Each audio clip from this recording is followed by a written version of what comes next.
Alô, alô, bom dia. Bom dia! Bom dia, pessoal. Eu vou falar aqui alguns minutinhos para vocês sobre o que a Embrapa tem feito ao longo de sua história, que tem a inovação, né, no seu DNA. Meu nome é Daniel, eu estou como gerente de inovação na Embrapa. Gostaria de dar bom dia para a equipe que está aqui, para todos vocês que estão nos assistindo por lá e aqui presente também.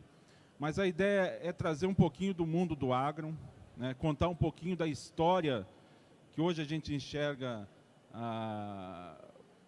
o PIB brasileiro, né, a soma de tudo que é produzido no país, sendo que quase 30% disso vem do agronegócio, vem do agro, um dos pilares da nossa economia vem do agro, não é fruto de um ano, de 2 anos, é algo que foi construindo ao longo de diversas décadas.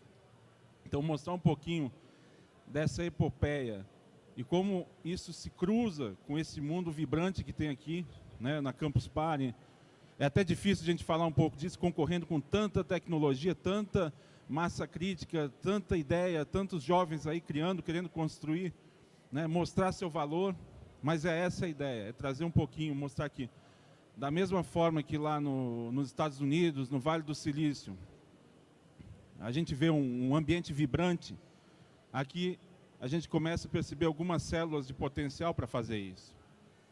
Né? Se pegar a história da Tesla, Elon Musk, ele está lançando foguete, carro elétrico, trabalhando muito com energia solar, porque ele se cansou de fazer game, de colocar toda uma equipe altamente tecnificada, altamente inteligente para construir, não que não tenha seu valor, mas ele quis algo mais desafiador, algo que mudasse o futuro da humanidade, algo que tivesse um impacto muito mais forte na vida das pessoas. E foi para o foguete. Por que a gente não pode fazer isso para o agro? Por que a gente não pode fazer isso para o meio ambiente? Juntar toda essa juventude aqui em prol de desafios que vão ter efeito nas cidades e no campo. O tema da Campus desse ano é Cidades Inteligentes, mas quando a gente vai no food truck, ou então vai naqueles restaurantes de sanduíche com as saladas aqui, a gente não se pergunta de onde vem aquele alface, de onde vem aquele tomate, aquela cebola, que chega todo dia fresquinho. Ou então no self-service, você põe o prato para pesar, de onde vem aquele arroz, aquele feijão, aquele ovo, que chega aqui na cidade. Tem muita tecnologia no nosso prato, no nosso arroz com feijão, né? Do café da manhã à janta, a gente está consumindo tecnologia do campo. Mas para chegar até a mesa do consumidor, eu preciso de toda uma estrutura, todo um encadeamento que envolve todos os setores. E a convergência com essa linha digital, com toda essa tendência, hoje não tem mais volta. A gente percebe que é uma segunda revolução. Teve a Revolução Verde, agora a gente está caminhando para uma convergência muito forte e a integração campo-cidade por meio de tecnologia. Então, eu vou passar aqui rapidamente um pouquinho do histórico. Aqui a gente vê como era a nossa agricultura há 40 anos atrás, mais ou menos. Tá? E a gente conseguiu, em 30 anos, revolucionar isso. Não que essa não tenha seu valor, mas o Brasil passou, em 30 anos, de ser um importador de quase tudo, basicamente produzia arroz, feijão para consumo dia a dia, aquela lavoura básica, café, cana. Aqui é uma foto do Mato Grosso, Sinop, há 30, 40 anos atrás e hoje. Tudo isso, quando a gente fala de agronegócio, a gente não está falando só da produção em si, fala de toda a cadeia que vem junto, né? Quando eu tenho produção, necessito transporte, eu necessito dar condições para que as pessoas fiquem lá. Então, eu preciso ter escola, hospitais, toda uma rede, toda uma comunidade, uma cadeia se desenvolve. Em 30 anos, o Brasil passou de ser importador de quase tudo para ser líder em quase todos os produtos do agro. Suínos, aves, soja praticamente nem existia. Hoje, um dos maiores produtores, gado, seja leite, laranja, é líder na produção de laranja, de cana e uma série de outros produtos. Como foi possível fazer isso?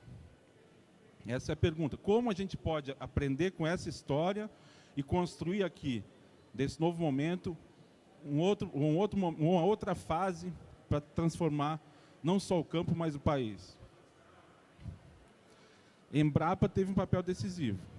Pesquisa. Quando fala Embrapa, fala pesquisa, mas não foi sozinha, né? Embrapa é a empresa brasileira de pesquisa agropecuária, já tem 45 anos, mas no seu início, ela fez um pouco do que a gente está fazendo aqui. Não, existiam muitos problemas, muitos desafios para a agricultura, para a gente sair dessa situação para essa. Tá? Contratou uns 300, 400 engenheiros agrônomos e mandou para o mundo, para a Europa e Estados Unidos, para estudar. Investiu em ciência, em educação.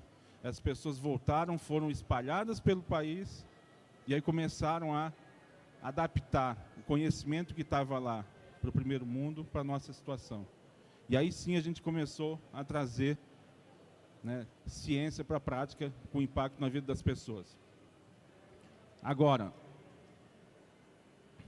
falar um pouquinho só da Embrapa e depois eu volto para essa historinha. A Embrapa ela tem 42 centros de pesquisa espalhados pelo Brasil, em diversas linhas temáticas. A Embrapa soja, café, milho, a área de agroindústrias, de processamento. E tem 3 unidades delas, e não é de 5 anos para cá, elas já existem há um bom tempo, muito ligadas ao digital, que ficam na região de Campinas. Uma fica em São Carlos, que é a Embrapa Instrumentação Agropecuária, que é muito ligada à agricultura de precisão, e hoje um forte viés para IoT. Embrapa Informática, fica em Campinas, trabalhando muito também com IoT, mas com sistemas de informação voltados para o agro. E Embrapa Monitoramento por Satélite, que é a GIS, Gestão e Monitoramento de Espaços Territoriais, por imagem. Dessas unidades, os focos são diversos, as áreas de trabalho da Embrapa são muitas, mas eu resumiria aqui: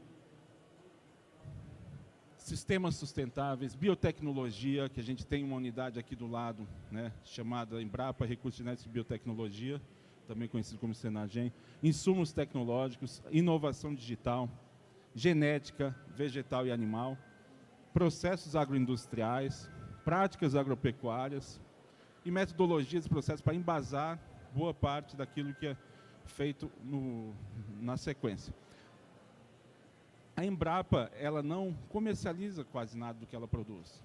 Antigamente, cultivares, linhagens, ela sempre trabalha com terceiros, com empresas parceiras. Então, qualquer tecnologia que seja produzida pela Embrapa, o que não for de cunho social, que é transferido meio assistência técnica, extensão rural, é feito com licenciamento.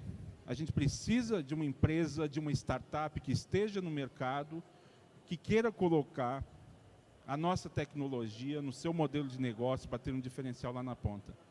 Então, dentro dessa lógica, a Embrapa sempre trabalhou e trabalha por meio de redes. Redes de parceiros, redes de pesquisa. E aí, voltando lá para o nosso histórico, a Embrapa coordena um Sistema Nacional de Pesquisa Agropecuária. Aí envolvem outras universidades, os órgãos estaduais de pesquisa.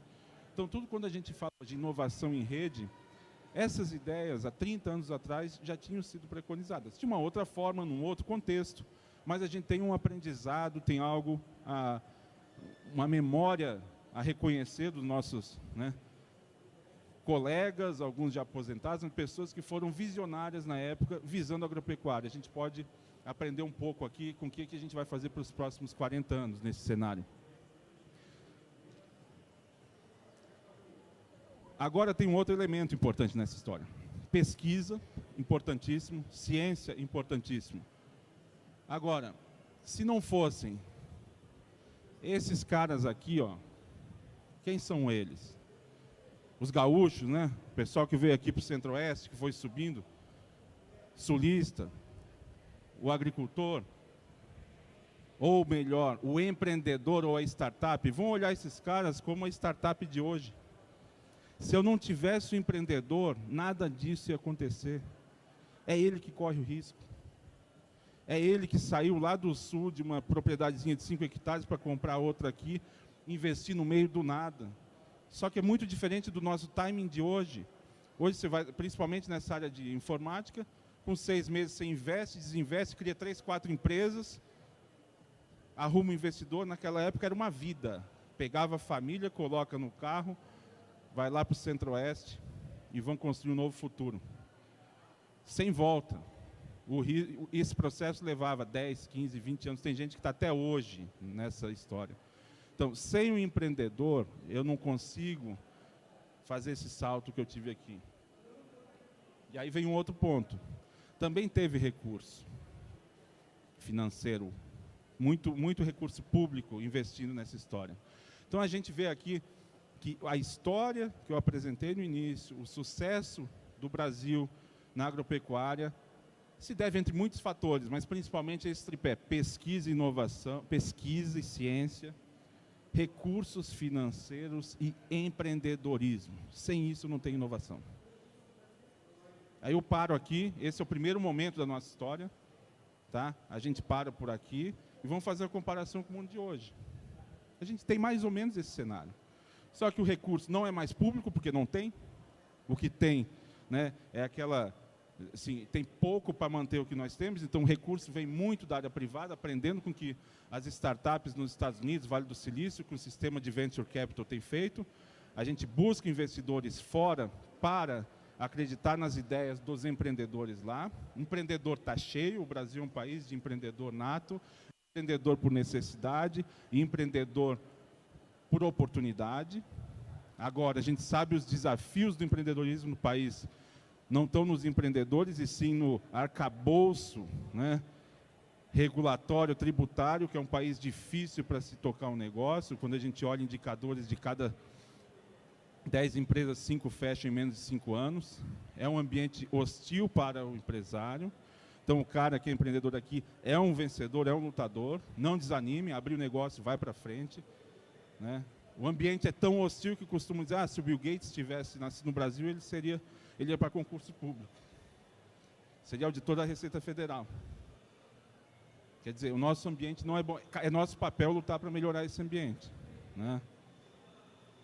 E construir caminhos, e influenciar, né, mostrar que é possível fazer uma revolução, porque a gente tem um empreendedor. Hoje tem um sistema de financiamento privado, de certa forma, funcionando com as startups. E eu tenho pesquisa. Eu tenho empreendedores muito focados em pesquisa, em experimentação. Então, a gente tem o alicerce, a base para começar uma nova virada nessa história. Agora,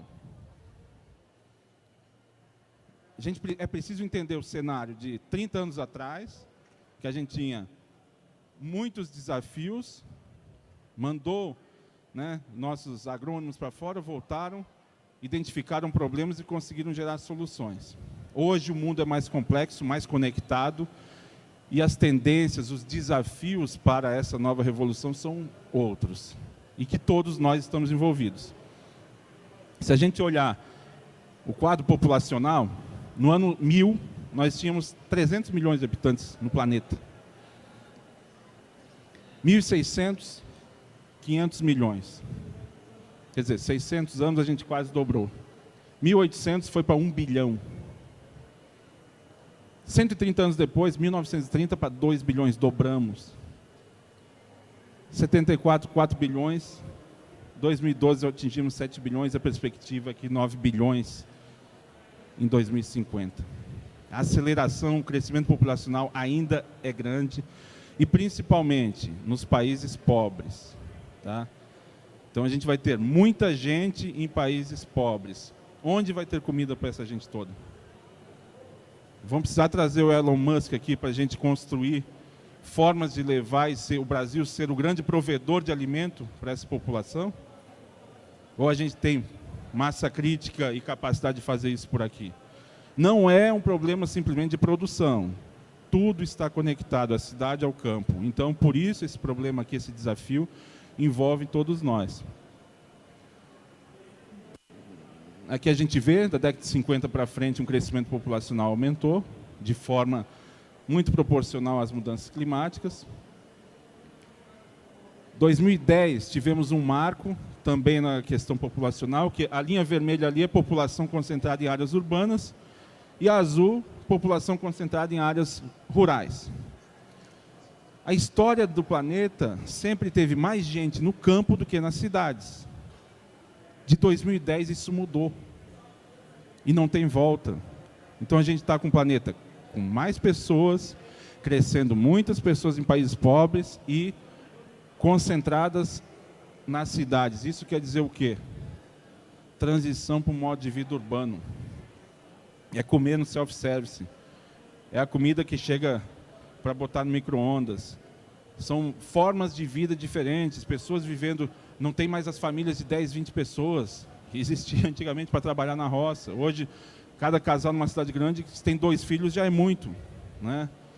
Como vamos levar? Então, a gente está falando 2 problemas já. Como levar comida para o mundo e como levar comida para a cidade. Produção, de certa forma, a gente consegue resolver. E o resto? Essa conexão. Como a gente vai resolver isso? Esse é o nosso quadro, mais um elemento na historinha. Aí vem cenário ambiental, mudanças climáticas. Mais um tempero nessa história. Para entender um pouquinho que o mundo não é mais o mesmo de 30 anos atrás. Em resumo, esse é o nosso cenário para o futuro. Tem muita gente, tá? Para pouca terra e para pouco espaço, para pouco alimento, se a gente não conseguir produzir e distribuir isso de forma coordenada. Então, dentro desse cenário, eu chamo, mais uma vez, vamos voltar lá nos empreendedores, os sulistas que saíram para construir o nosso cerrado, o agronegócio brasileiro. Como a gente pode fazer um novo momento desse para enfrentar esses desafios, que não são mais agora simplesmente agronômicos, eles são desafios de toda a humanidade, são desafios de todo o globo. Ao mesmo tempo, aqui é uma foto que ganhou em 2014 o prêmio do World Press Photo do ano. Isso aqui são migrantes que estavam no Djibouti tentando captar sinal que vinha da Somália. Nós estamos vivendo uma era conectada. Próximo desse mesmo espaço aqui. Enquanto a gente tem refugiados, países em guerra, ao mesmo tempo nós temos, na mesma região, conexão, pessoas em tempo real sendo conectadas. Como a gente pode impactar isso? Essa é a pergunta que a gente não tem resposta. A gente pode ajudar a construir em conjunto. Como eu falei lá atrás, a revolução do Cerrado não foi feita só pela Embrapa, foi feita por uma rede que envolvia universidades, institutos de pesquisa nos estados, assistência técnica e extensão rural, tá? Financiamento público e, sem dúvida, o empreendedor, a gente precisa conectar todo mundo nesse mesmo desafio. Então, feito essa historinha, eu vou falar um pouquinho do que a Embrapa está tentando fazer para se conectar, o que a gente tem de tecnologia em desenvolvimento e como pode ser criado uma conexão, um espaço entre essa empresa pública de pesquisa, que pode até parecer estranho se eu falasse aqui, Intel, quem conhece Intel? Todo mundo, né, ia levantar. Quem conhece IBM? Agora se eu falar, quem conhece Embrapa? Não sei se teria a mesma nesse ambiente, mas a Embrapa, se eu for na zona rural, é mais conhecida do que a Intel no meio urbano.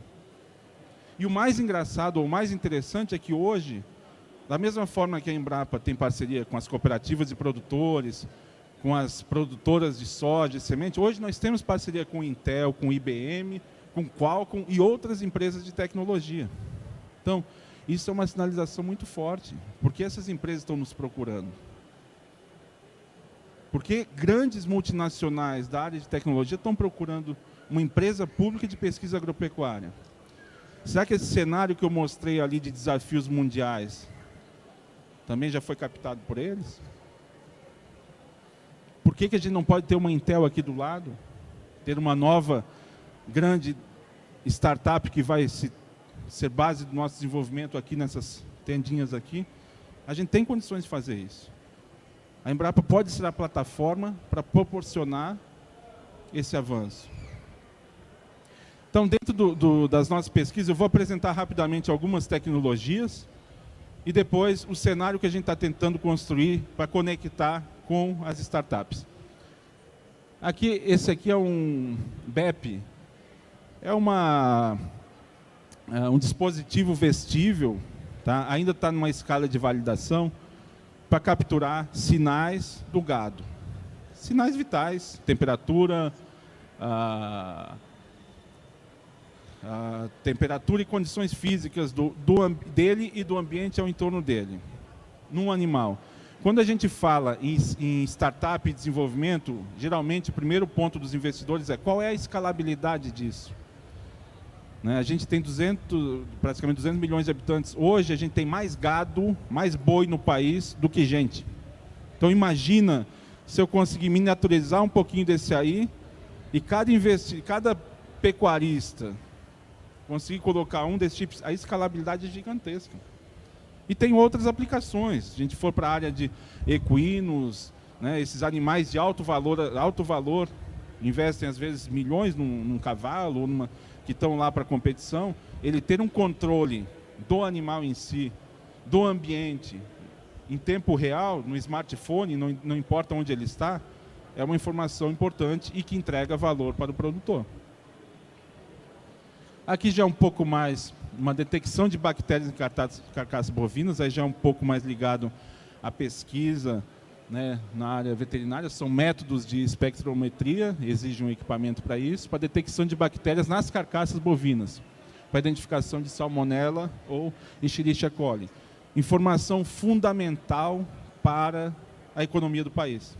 Volta e meia a gente vê embargo da carne brasileira em função... Se a gente tem um sistema de resposta rápido para identificar, às vezes informações não são tão reais quando está se divulgando, a gente tem um timing, uma semana sem exportar, é um impacto grande na nossa cadeia. Então, se a gente conseguir dar essa resposta rápido, pensar em dispositivos que levem informações para o nosso corpo diplomático rápido numa mesa em OMC, são questões importantes. Aqui é uma solução simples e de alto impacto. Existe uma doença causada na citricultura, que é o greening, de difícil detecção visual, e foi desenvolvido um óculos com um filtro que, colocando o óculos e olhando a folha, ele consegue identificar com maior nitidez se está ou não infectado por aquela doença, por base nos contrastes. Porque eu não posso evoluir daí para um aplicativo, um sensor. Então, o que eu estou colocando aqui são exemplos de questões que têm um impacto profundo, num 1/3 do PIB da economia, tem um impacto forte, mas com tecnologias a gente pode conseguir acelerar isso. Né? Eu posso fazer sentido, o produtor rural, diferente do homem da cidade, vamos dizer assim, né? A gente compra um telefone novo porque foi lançado, porque diz que é sofisticado, porque tem uma foto nova. O produtor rural ele só investe se faz sentido para o bolso, para o negócio dele. Então não adianta eu levar para ele, eu tenho um drone novo que vai capturar a imagem e vai dizer assim, o quanto eu vou diminuir de custo ou quanto eu vou aumentar minha receita com essa tecnologia. É isso que eu tenho que responder para ele. Se vocês tiverem essa resposta para qualquer desses problemas, a gente pode construir em conjunto uma solução. Esse aqui é uma experiência recente. Na agricultura, uma das bases para iniciar o plantio é ter a análise correta do solo. Então, com uma parceria da Embrapa com uma empresa de análise de solos, identificamos um histórico de 40 anos de análises convencionais, analógicas dessas imagens, e com base em inteligência artificial, hoje é possível, essa análise levava 1, 2 semanas para ter o resultado, às vezes 1 mês. E os laboratórios não estão espalhados no país, são poucos. Então o produtor ficava aguardando aquela análise para iniciar o plantio, e às vezes ele não conseguia ter a informação no momento correto para iniciar. Com esse equipamento é possível fazer análise quase que em tempo real, ele recebe a informação no aplicativo, ou por e-mail, em algum dispositivo. Saiu essa semana, dia 22 de junho, a SP Ventos botou 4,5 milhões nessa spin-off, nessa parceria da Embrapa com uma empresa privada. Por que será que botou? Será que ela vê valor nisso lá na frente? É esse tipo de desenho que a gente quer construir. Apresentar os desafios do agro, as informações que a Embrapa possui, mas o mercado, a conexão, a tecnologia, vocês podem contribuir muito. Construir em conjunto, em rede. Da mesma forma que eu falei que lá atrás não foi a Embrapa que resolveu tudo, foi um trabalho em rede muito coordenado, hoje a solução vai vir assim também. E é isso que a gente quer se conectar, quer aprender, quer construir novas formas. Aqui são outros exemplos, agricultura de precisão, também a Embrapa Instrumentação, depois quiserem procurar outras tecnologias dessas 3 unidades principalmente, mas temos outras. Basta botar no Google ali Embrapa Agricultura de Precisão, Instrumentação Agropecuária, Embrapa IoT, drones, vantes, sensores. Existe muita coisa mundo afora, mas poucas delas com a capacidade de análise que existe aqui. Então não adianta eu desenvolver um equipamento que captura imagem em Israel e faz análise lá. Vem para a agricultura tropical, com a diversidade que a gente tem, a análise é muito distinta. As variáveis são outras.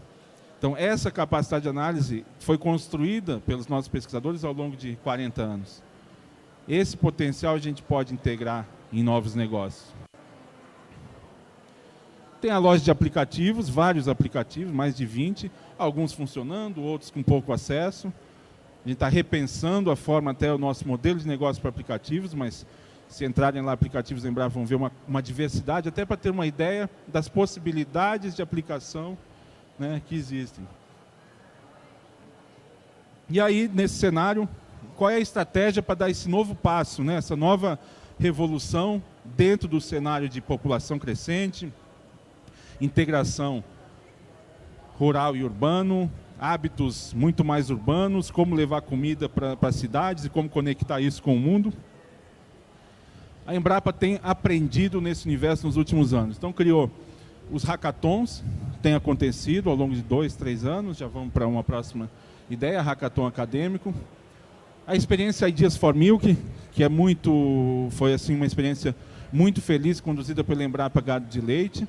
Tá? Tem tido uma experiência fantástica, conectando desenvolvedores ligados à TI, produtores de leite e gerando soluções para gargalos que eles encontram. Dentro do próprio Ideas for Milk tem o Vacathon, não é o Hackathon, é o Vacathon, é soluções para a cadeia do leite. Então, junta desenvolvedores para buscar soluções. Teve o Camp de Eco-Inovação, Shalom está aqui, que foi quem coordenou, ligado à redução de impactos ambientais na cadeia de grãos. Desafio do açaí, também um hackathon no norte do país. E Pontes para a Inovação, que foi uma experiência de aproximação da Embrapa com o Venture Capital. Como uma empresa pública consegue dialogar com fundos de investimento privado. Um desafio que a gente está aprendendo.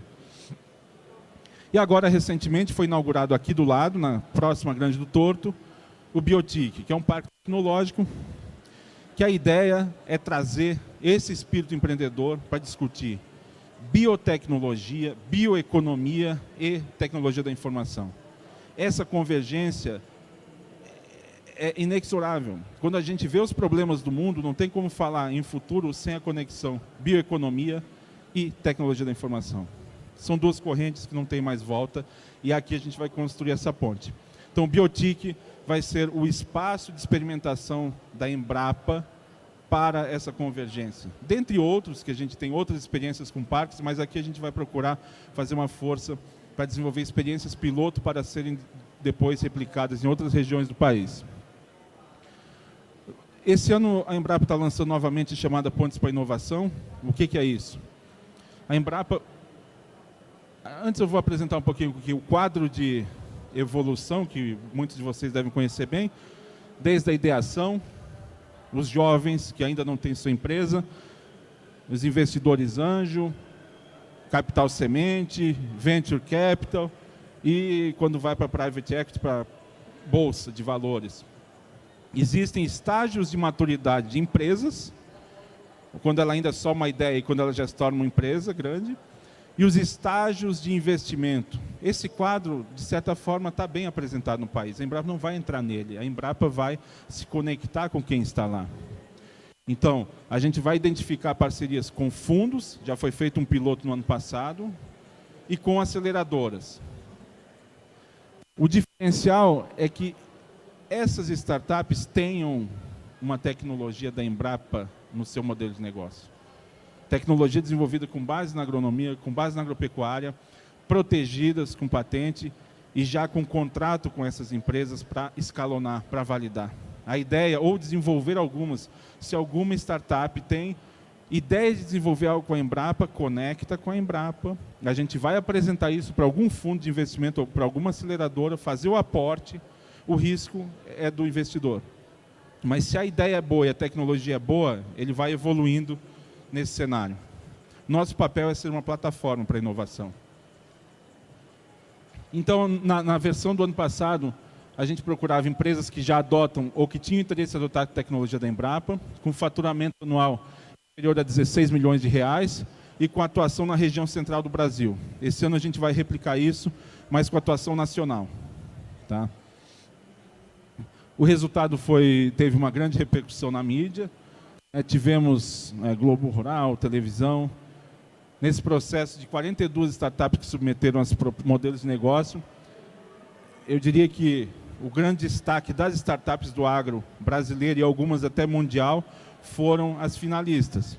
Aqui a gente tem a AgroSmart, Horus, que trabalha com drones, a Tecnoblock e C4 Científica, mais ligado à Tecnoblock, a nutrição animal, foge totalmente de TIC.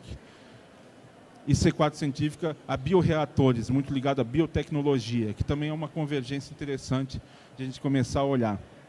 As demais estão muito ligadas ao tema aqui da campus, né, que é IoT, monitoramento, sensores, monitoramento de lavouras, sobrevoos ou imagens de satélite, utilizando alguma informação ou tecnologia da Embrapa. Essas empresas já estão em negociação com os fundos, as finalistas, algumas avançaram, outras não, aí vai depender, a gente sai de campo, a gente trabalha com a empresa, faz o contrato de licenciamento da tecnologia, sucesso para ela, a Embrapa obtém algum retorno. A negociação investidor-empresa é entre os dois. A Embrapa não tem nenhuma participação nesse processo. Em resumo, o que a gente está procurando fazer é trabalhar, conectar com as startups, com as ideias nascentes, nos ambientes para inovação, muitos nós não conhecemos, a gente está começando a se inserir,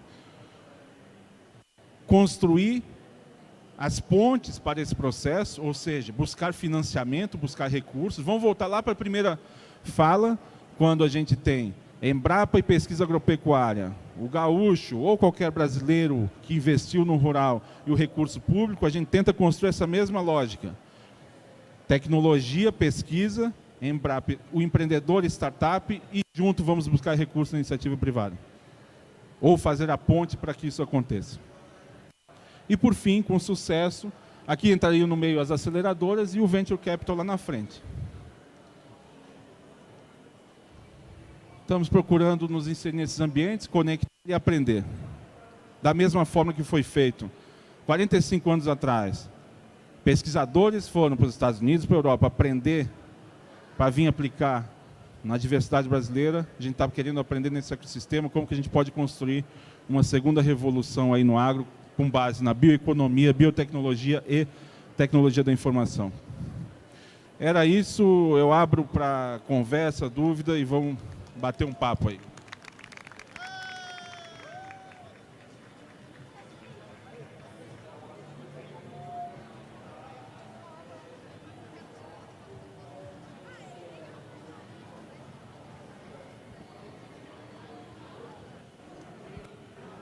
Bom dia.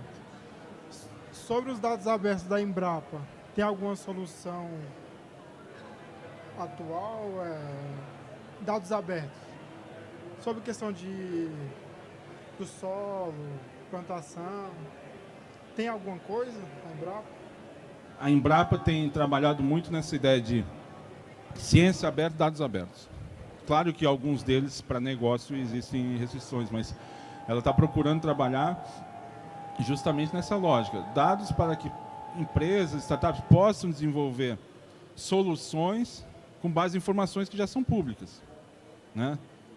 Agora, internamente existe um grupo discutindo, né, essa questão de dados abertos, que não é simples. A questão de dados, na verdade, é um grande desafio, né? Tanto os dados gerados ao longo dos anos pela pesquisa, como os dados que vão ser gerados nesses novos modelos de negócio.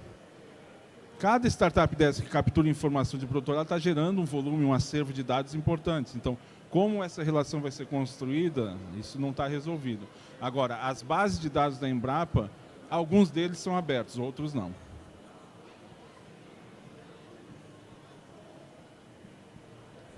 Olá, bom dia.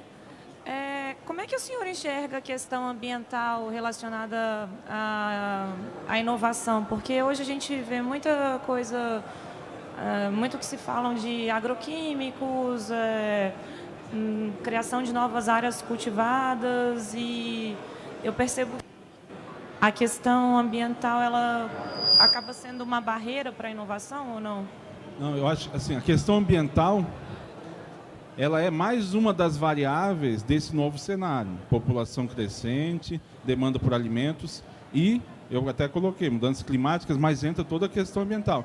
A gente tem que aumentar a produtividade sem aumentar desmatamento. Tem que aumentar a produção de alimento com menor uso de agroquímicos. Tem que aumentar a gestão de espaços conservados com tecnologia.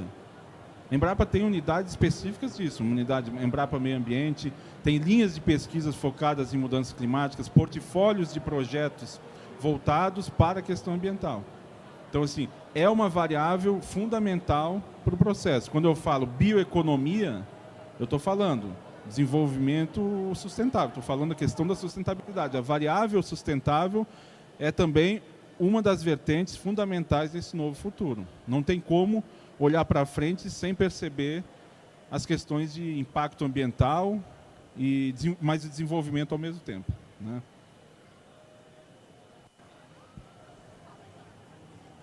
Alguma pergunta a mais? Bom, pessoal, eu quero agradecer em nome da Embrapa. Vocês têm informações, têm e-mail, têm o site. Qualquer conexão, por favor, fiquem à vontade. Aqui tem pessoas da equipe, eu estarei aqui ao longo do dia. Vamos conversar, vamos tentar discutir quais são esses desafios e como achar soluções para o nosso futuro. Como construir outras Embrapas da área de tecnologia de informação, né, e contribuir para esse nosso Brasil aí. Obrigado, um bom dia, uma boa campus para todos.